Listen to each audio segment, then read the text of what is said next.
Assalamualaikum warahmatullahi wabarakatuh. Halo semuanya, pada pertemuan kali ini kita akan belajar tentang sejarah dan kebudayaan kerajaan Islam Mughal di India serta kerajaan Islam Ottoman di Turki. Yuk simak video kita sampai selesai, jangan tidur ya. Mari mengenal kerajaan Islam Mughal di India. Kira-kira gimana ya pertama berdirinya kerajaan Mughal? Sejarah berdirinya Kerajaan Mughal. Kerajaan Mughal merupakan kerajaan Islam yang berada di India. Kerajaan Mughal ini bukanlah kerajaan Islam pertama di India, melainkan sebelumnya sudah ada kerajaan-kerajaan Islam. Di antaranya yaitu ada kerajaan Khilji, kerajaan Tughlaq, kerajaan Sayyid, Lodi, dan lain sebagainya. Kerajaan Mughal ini didirikan oleh Zahiruddin Badur yang merupakan keturunan dari Timurlen. Ayahnya yang bernama Umar Mirza, dia adalah penguasa wilayah Fergana. Sementara ibunya berasal dari keturunan Genghis Khan. Setelah ayahnya wafat, Zahiruddin Badur ini berusia 11 tahun yang harus mewarisi tahta Fergana. Zahiruddin Badur ini memiliki cita-cita yang sangat besar, yaitu untuk menaklukkan Samarkand, salah satu kota paling penting di Asia Tengah pada masa itu. Meskipun upaya pertamanya gagal dengan dukungan Ismail I, raja dari dinasti Safawi, namun pada tahun 1494 Zahiruddin Badur berhasil merebut Samarkand, dan kemudian pada tahun 1504 Masehi yang menaklukkan Kabul, ibu kota Afghanistan. Dari Zahiruddin Badur, dari menaklukkannya Kabul, Zahiruddin Badur melanjutkan ekspansi ke India. Pada tahun itu diperintah oleh Ibrahim Lodi. Dalam upaya menguasai wilayah India, Zahiruddin Badur berhasil menaklukkan Punjab pada tahun 1526 Masehi dalam pertempuran di Panipat. Dabur memperoleh kemenangan sehingga pasukannya memasuki kota Delhi untuk menegakkan pemerintahan Zahiruddin Badur. Dalam pertempuran di Panipat, Zahiruddin Badur memperoleh kemenangan sehingga pasukannya memasuki kota Delhi untuk menegakkan pemerintahan. Pada pertempuran dekat Gurga, Zahiruddin Dabur dapat menupaskan kekuatan Lodi pada tahun 1529. Setahun kemudian, Zahiruddin Badur wafat. Apa aja sih yang dimiliki kebudayaan Islam di masa Mughal? Sistem kebudayaan pada masa Mughal tahun 1526 sampai 1857 Masehi. Dinasti Mughal adalah kerajaan Islam besar di India yang meninggalkan pengaruh mendalam dalam bidang politik, ekonomi, seni, agama, dan ilmu pengetahuan. Para kaisarnya terkenal dengan sikap toleransi dan kemampuan memadukan budaya Islam dan India. Pertama, politik dan pemerintahan. Pada masa Kaisar Akbar, kerajaan Mughal mencapai puncak kejayaan. Ia menerapkan kebijakan sulahul atau toleransi universal dan menata sistem pemerintahan dengan struktur militer yang kuat. Wilayah kekuasaan meluas hingga Kashmir, Bengal, Gujarat, dan Deccan. Jabatan penting ini diisi oleh tokoh dari berbagai bangsa seperti Turki, Iran, dan India Muslim. Ekonomi dan sosial. Stabilitas politik membuat ekonomi berkembang pesat. Pertanian menjadi tulang punggung dengan hasil seperti gandum, tebu, rempah, dan kapas yang diekspor ke Asia dan Eropa. Sistem pajak diatur dengan baik melalui sistem zabt dan irigasi diperbaiki pada masa Shah Jahan. Selain itu, kerajinan seperti kain tenun Gujarat dan Bengal terkenal hingga luar negeri. Seni dan budaya. Mughal dikenal dengan arsitekturnya yang megah. Akbar membangun kota istana Fatahpur Sikri, sementara Shah Jahan mendirikan Taj Mahal di Agra dan Masjid Raya Delhi. Seni lukis, puisi, dan sejarah juga berkembang pesat terutama pada masa Aurangzeb. Agama. Akbar berusaha mempersatukan umat Hindu dan Islam melalui ajaran din ilahi. Meski tidak berhasil, ia juga menikahi wanita Hindu untuk menciptakan toleransi. Pada masa ini, muncul agama baru, Sikh, hasil perpaduan antara Islam dan Hindu yang didirikan oleh Guru Nanak. Selanjutnya ada ilmu pengetahuan. Masa Mughal disebut sebagai zaman Mausu'at, yaitu masa berkembangnya karya, ensiklopedia, dan ilmu pengetahuan Islam. Banyak ulama dan pemikiran yang menulis buku-buku besar dan melakukan ijtihad dalam mazhab-mazhab Islam. Masa pemerintahan Mughal bukan hanya masa kejayaan politik, tetapi juga masa keemasan budaya, ilmu, dan toleransi. Warisan mereka seperti Taj Mahal dan nilai keberagaman masih menjadi simbol harmoni India hingga kini. Bagaimana pengaruh kerajaan Mughal terhadap perkembangan Islam di India? Akulturasi budaya Islam dan India. Pada masa pemerintahan Sultan Akbar, dinasti Mughal mencapai masa keemasan akulturasi budaya antara Islam dan India, politik dan sosial. Akbar menerapkan kebijakan sulahul atau toleransi universal yang menegaskan bahwa semua rakyat memiliki kedudukan yang sama tanpa membedakan kasta. Ia juga memperjuangkan kesetaraan gender sehingga posisi wanita di India mulai meningkat. Budaya dan keagamaan. Akbar menciptakan ajaran din ilahi, sebuah upaya mempersatukan nilai Islam dan Hindu dalam satu kepercayaan. Toleransi ini mendorong perkembangan seni, sastra, dan keagamaan yang saling memengaruhi antara dua budaya besar tersebut. Bahasa. Pada masa Jahangir, berkembang bahasa Urdu sebagai bahasa resmi kerajaan. Bahasa ini merupakan hasil perpaduan dari bahasa Arab, Persia, Turki, dan Sanskerta, mencerminkan keberagaman budaya di India. Arsitektur. Bangunan-bangunan megah seperti Taj Mahal, Masjid Jamak Delhi, Bantang Merah, dan Masjid Mutiara di Agra menjadi simbol perpaduan gaya Islam Persia dengan India klasik. Selain itu, Akbar juga memperkenalkan kalender Bengali, hasil gabungan antara kalender Islam dan Sanskerta untuk mengatur administrasi dan pajak. Masa Mughal di bawah Akbar hingga Shah Jahan menjadi bukti indahnya perpaduan antara Islam dan India. Dari bahasa seni hingga arsitektur, akulturasi ini melahirkan peradaban yang harmonis dan meninggalkan warisan budaya yang abadi. Kekayaan apa ya yang dimiliki kerajaan Mughal? Kejayaan kerajaan Mughal. Puncak kejayaan kerajaan Mughal terjadi pada masa pemerintahan putra Humayun Akbar Khan pada tahun 1556 sampai 1605. Pada pemerintahan Akbar, sistem pemerintahannya adalah militeristik. Akbar berhasil memperluas wilayah sampai Kashmir dan Gujarat. Pejabatnya diwajibkan mengikuti latihan militer. Politik Akbar yang sangat terkenal itu adalah politik sulahul atau toleransi universal. Dengan politik ini, semua rakyat India dipandang sama, mereka tidak dibedakan etnis dan agamanya. Ada beberapa faktor yang membuat kerajaan Mughal ini mencapai kejayaannya. Yang pertama yaitu kerajaan Mughal memiliki pemerintahan dan raja yang kuat. Dari politik toleransi, ini dinilai dapat menetralisir perbedaan agama dan suku bangsa, baik antara Islam, Hindu, antara masyarakat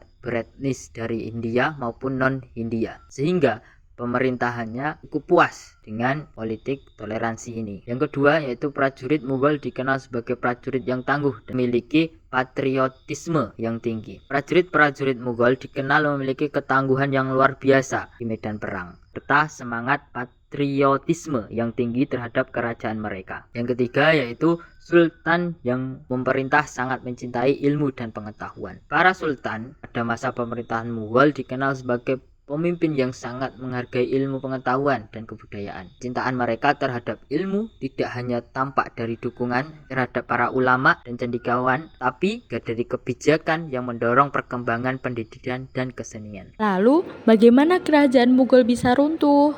Pada awal abad 18, kerajaan Mughal mulai memasuki masa kemundurannya. Para pelanjut Aurangzeb tidak sanggup mempertahankan kebesaran yang telah dibina oleh para penguasa-penguasa sebelumnya. Bahkan sultan terakhir akhirnya diusir dari istana setelah perlawanannya dipatahkan oleh Inggris. Ada beberapa faktor terkait penyebab dinasti Mughal mengalami kemunduran. Yang pertama yaitu faktor internal, yang kedua faktor eksternal. Ada beberapa poin yang perlu kita ketahui dari faktor internal. Yang pertama, para penguasa Mughal itu merebutkan kekuasaan di dalam internal kerajaan Mughal. Yang kedua, semua pewaris tahta pasca Aurangzeb adalah orang-orang yang lemah dalam bidang kepemimpinan. Setelah Aurangzeb meninggal, penerusnya itu tidak mempunyai basic kepemimpinan dalam mengampu suatu kerajaan. Yang ketiga, kemerosotan moral dan gaya hidup mewah di kalangan elit politik yang mengakibatkan pemborosan dalam menggunakan uang negara. Yang keempat, wilayah kerajaan yang begitu luas memberi peluang terjadinya disintegrasi. Daerah-daerah yang jauh dari kota Delhi banyak yang melepaskan diri. Karena luasnya kekuasaan dari kerajaan Mughal ini, ada beberapa daerah-daerah yang jauh dari pusat kerajaan itu lebih memilih untuk melepaskan diri dari kerajaan Mughal. Yang kelima, yaitu kondisi politik dan ekonomi yang lemah, membawa stagnasi pembinaan kekuatan militer sehingga operasi militer Inggris di wilayah-wilayah pantai India tidak dapat dipantau oleh pasukan kerajaan Mughal. Faktor yang selanjutnya yaitu faktor eksternal. Ada 3 poin yang perlu kita ketahui. Yang pertama yaitu serangan dari Persia dan Afghanistan. Yang kedua, gerakan relivalis Hindu tumbuh pesat dan menampilkan diri sebagai anti-Islam. Yang ketiga, pukulan hebat dari Inggris terhadap kerajaan Mughal yang sedang sempoyongan mengakibatkan kerajaan ini jatuh ambruk untuk selamanya. Bahkan Bahadur Shah Sultan terakhir ini diusir dari istana pada tahun 1858. Dengan demikian berakhirlah kekuasaan dinasti Mughal atau kerajaan Mughal di India. Selanjutnya India berada di bawah kekuasaan kolonial Inggris. Sekarang kita membahas kerajaan Islam Ottoman di Turki yuk. Siapa tahu sejarah berdirinya Kekaisaran Ottoman di Turki? Sejarah berdirinya Kekaisaran Ottoman. Kekaisaran Ottoman berdiri pada akhir abad ke-13 oleh Osman I di Anatolia, Turki. Kekaisaran ini berkembang pesat dan mencapai puncak kejayaan pada abad ke-16. Di bawah Sultan Sulaiman, The Magnificent menguasai wilayah luas mencakup Timur Tengah, Afrika Utara, dan Eropa Tenggara. Sistem pemerintahannya berlandaskan prinsip-prinsip Islam, di mana Sultan berperan sebagai pemimpin politik sekaligus khalifah umat Islam. Namun, memasuki abad ke-19, kekaisaran mulai melemah akibat korupsi, sistem feodal yang ketinggalan zaman, dan tekanan dari negara-negara Eropa. Kejatuhan Kekaisaran Ottoman saat Perang Dunia I pada tahun 1914 sampai 1918, Kekaisaran Ottoman bergabung dengan blok sentral atau Jerman dan Australia hingga Hungaria untuk mempertahankan kekuasaan. Namun, keputusan ini justru mempercepat kehancurannya.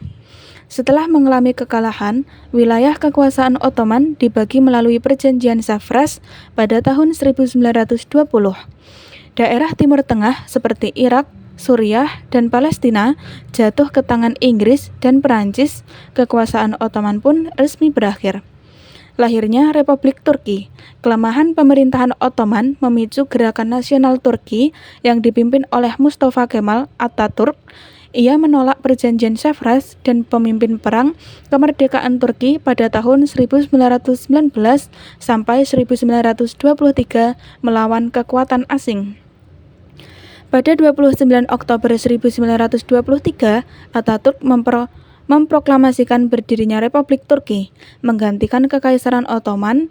Negara baru ini mengusung sistem sekuler dan modern, membawa Turki menuju era baru yang lebih maju. Dari kejayaan hingga kejatuhan, Kekaisaran Ottoman meninggalkan warisan besar dari dunia Islam. Lahirnya Republik Turki menjadi simbol perubahan dari kerajaan Islam klasik menuju negara modern yang berdaulat. Bagaimana ya Ottoman di Turki bisa berkembang? Perkembangan dan ekspansi wilayah Kesultanan Ottoman. Putra Murad II, yaitu Sultan Muhammad Al-Fatih atau sering disebut dengan Mehmed II, menaklukkan Konstantinopel pada 29 Mei 1453. Ia menata ulang negara dan militer, serta memberi kebebasan bagi gereja ortodoks untuk tetap beroperasi di bawah kekuasaan Ottoman. Pada abad ke-15 dan 16, Kesultanan Ottoman berkembang pesat dan menjadi kekuatan besar dunia. Sultan Selim I memperluas wilayah ke timur dan selatan hingga Mesir dan Persia, menjadikan Ottoman penguasa utama jalur perdagangan antara Eropa dan Asia. Puncak kejayaan terjadi pada masa Sulaiman I atau Sulaiman Agung pada tahun 1520 sampai 1566.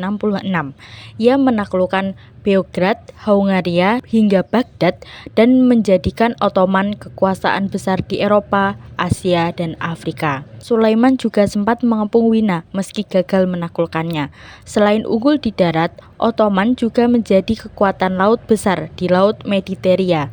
Mereka bersekutu dengan Prancis, melawan dinasti Habsburg dan bersama-sama menaklukkan wilayah seperti Nice dan Korsika. Menjelang akhir masa pemerintahan Sulaiman, jumlah penduduk Ottoman mencapai 15 juta jiwa yang tersebar di 3 benua.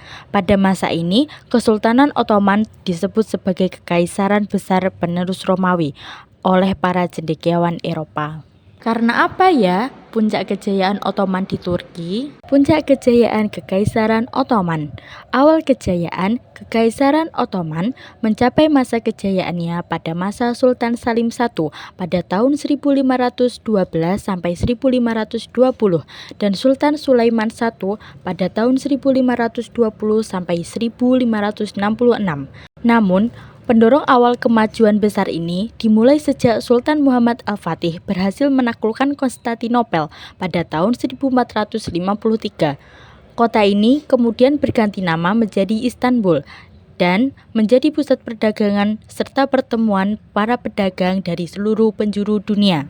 Perluasan wilayah besar-besaran pada masa Sultan Salim I, wilayah kekuasaan Ottoman meluas ke Timur Tengah, termasuk Baghdad, Kairo, dan sisa-sisa Kekaisaran Romawi Timur. Kemudian, di bawah Sultan Sulaiman I, wilayah kekuasaan Ottoman membentang sangat luas dari lembah Sungai Nil di Mesir hingga Gibraltar di Afrika Utara, bahkan ke Eropa Timur seperti Hungaria, Bulgaria, dan Yunani.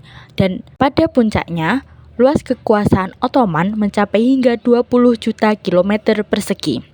Kemudian, kemakmuran dan perdagangan. Peluasan wilayah membuat jalur perdagangan semakin luas. Kekaisaran Ottoman menerima upeti dan hasil perdagangan dari berbagai daerah taklukan, sehingga ekonomi menjadi sangat makmur. Kota Istanbul berkembang menjadi pusat perdagangan dan kebudayaan dunia Islam. Selanjutnya, pemerintahan dan hukum. Sultan Sulaiman I dikenal sebagai pemimpin yang bijak dan ahli hukum hingga dijuluki Al-Qanuni, yang berarti pembuat undang-undang. Ia menyusun undang-undang Ottoman yang menyesuaikan dengan perubahan zaman, namun tetap berdasarkan hukum Islam atau syarat. Hukum ini dipakai lebih dari 3 abad, menunjukkan betapa kuatnya sistem pemerintahan Ottoman saat itu. Kejayaan ilmu dan kebudayaan. Pada masa ini, ilmu pengetahuan, seni, dan sastra Islam berkembang pesat. Banyak ilmuwan, seniman, dan ulama lahir dan mendapat dukungan penuh dari kerajaan. Kehidupan rakyat pun menjadi makmur dan damai, serta ajaran Islam tersebar luas di 3 benua seperti Asia, Afrika, dan Eropa. Masa Sultan Sulaiman I menjadi puncak kejayaan Kekaisaran Ottoman, di mana kekuasaan politik, militer, ekonomi, hukum, dan kebudayaan Islam menjadi titik tertinggi. Kekaisaran ini menjadi simbol kejayaan dunia Islam selama lebih dari 6 abad. Kok bisa sih kerajaan Ottoman di Turki runtuh? Kemunduran Kekaisaran Ottoman. Awal kemunduran dan reformasi Tanzimat. Kemunduran Kekaisaran Ottoman mulai terasa pada abad ke-19. Pemerintah mencoba memperbaikinya melalui masa Tanzimat pada tahun 1839 sampai 1876, yaitu masa pembaruan dan masa reformasi besar-besaran. Beberapa perubahan penting pada masa ini antara lain: 1. Dibentuknya pasukan militer modern dan wajib militer. 2. Didirikannya Kementerian Pos di Istanbul pada tahun 1840. 3. Diperkenalkannya teknologi telegraf yang bahkan diuji langsung oleh Sultan Abdul Majid I. 4. Diberlakukannya hukum sekuler yang mulai menggantikan sebagian hukum agama. Namun, meskipun reformasi ini membawa kemajuan di bidang teknologi dan pemerintahan, tidak cukup kuat untuk menghentikan kemunduran. Penyebab lainnya yaitu kesenjangan pendidikan dan sosial. Pada masa ini, terjadi kesenjangan besar antara penduduk Muslim dan non-Muslim. Penduduk Kristen di wilayah Ottoman memiliki pendidikan yang lebih tinggi, sehingga mereka lebih maju dalam ekonomi dan bisnis. Sementara itu, pendidikan untuk umat Islam berkembang lebih lambat karena terlalu berfokus pada pelajaran agama dan bahasa Arab. Akhirnya, banyak perusahaan besar di Istanbul dikuasai oleh Yunani dan non-Muslim, sedangkan penduduk Muslim mulai tertinggal. Tidak hanya itu, perang dan kerugian wilayah juga menjadi penyebab kemunduran Kekaisaran Ottoman. Berbagai perang besar semakin memperburuk keadaan, seperti Perang Crimea pada tahun 1853 sampai 1856, membuat ekonomi Ottoman melemah dan terpaksa meminjam uang dari luar negeri. Selanjutnya, Perang Rusia-Turki pada tahun 1877 sampai 1876 menjadi titik balik besar. Ottoman kalah telak dan banyak wilayah Eropa seperti Rumania, Serbia, Montenegro, dan Bulgaria merdeka. Selanjutnya, Austria-Hongaria juga menguasai Bosnia-Herzegovina, sementara Inggris mengambil alih Siprus dan Mesir. Akibatnya, wilayah kekuasaan Ottoman menyusut sangat cepat dan kekaisaran kehilangan pengaruh besarnya di Eropa. Konflik etnis dan pemberontakan. Kemunduran juga disertai banyak konflik internal. Salah satu tragedi besar adalah pembantaian terhadap etnis Armenia pada tahun 1894 sampai 1896, di mana ratusan ribu orang menjadi korban. Selain itu, kaum muslim dari Balkan banyak yang mengungsi ke wilayah Turki karena daerah mereka dikuasai negara-negara baru. Akhir kekuasaan Ottoman. Pada awal abad ke-20, kekuasaan Ottoman tinggal tersisa di wilayah Anatolia dan Trakia Timur. Kekaisaran yang dulunya menguasai 3 benua, kini hanya tinggal sebuah kerajaan kecil. Akhirnya, setelah Perang Dunia I, kekaisaran resmi berakhir pada tahun 1922 dan lahirlah Republik Turki yang dipimpin oleh Mustafa Kemal Atatürk. Materinya udah selesai nih, udah paham semuanya? Kalau belum paham, silahkan tanyakan ke Bapak Riki. Dadah semuanya, jangan kangen sama kita ya. Wassalamualaikum warahmatullahi wabarakatuh.